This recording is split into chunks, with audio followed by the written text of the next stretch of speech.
दोस्तों अस्सलाम वालेकुम। दोस्तों आज की इस वीडियो में आपको सिखाएंगे कि वीएफडी के अंदर जो आरपीएम की यानी कि मोटर की स्पीड की जो सेटिंग होती है कहाँ पे होती है, आखिर राउंड पर मिनट जो आरपीएम होते हैं वो कहाँ पे वीएफडी के अंदर सेट होते हैं। तो उस सेटिंग के हवाले से आपको बताएंगे इस वीडियो के ज़रिए से। उससे पहले आपसे हमेशा की तरह दरख्वास्त है, वीडियो को लाइक और पेज को फॉलो, अगर यूट्यूब पे देख रहे हैं तो चैनल को सब्सक्राइब करें। बढ़ते हैं यहाँ पे वीडियो की तरफ। प्रोग्राम बटन दबाएं। सबसे पहले यहाँ पे बहुत सारे पैरामीटर आपको मिलेंगे।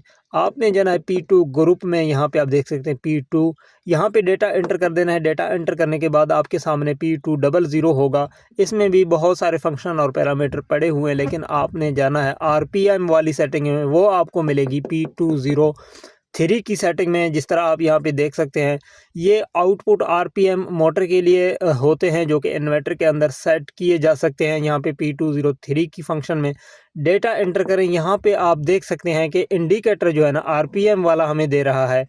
यहाँ पे आरपीएम पे लाइन लगा हुआ है। अब इसका मतलब है कि ये दोनों लाइट जल जाएं, इसका मतलब होगा कि यहाँ पे स्क्रीन पे आरपीएम शो हो रहे हैं।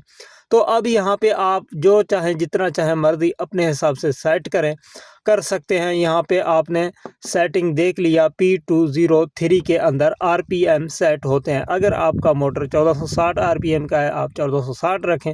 अगर आपका मोटर 2850 या 2800 चक्कर का या 2900 3000 चक्कर का है तो आप अपने हिसाब से यहाँ पे इसकी रेटिंग कर सकते हैं।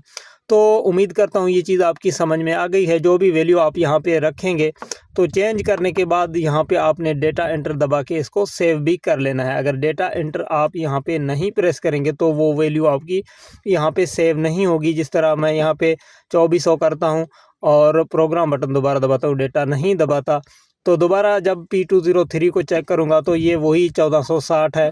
अब इसको मैं करता हूँ चेंज करके 1560 पे और डेटा एंटर कर देता हूँ। यहाँ पे आप देख सकते हैं कि फंक्शन चेंज होके P204 पे गई है। दोबारा P203 चेक करते हैं, यहाँ पे देखें 1560 अब सेव हो चुकी है। इस तरीके से आप अपने इन्वर्टर के अंदर आरपीएम सेटिंग जो है ना वो चेंज कर सकते हैं आसानी से। उम्मीद करता हूँ ये वीडियो आपको इन्फॉर्मेटिव लगी है। अगर वीडियो अच्छी लगी लाइक कमेंट शेयर ज़रूर करें। अपना बहुत सारा ख्याल रखें। इजाज़त दें। अल्लाह हाफिज़।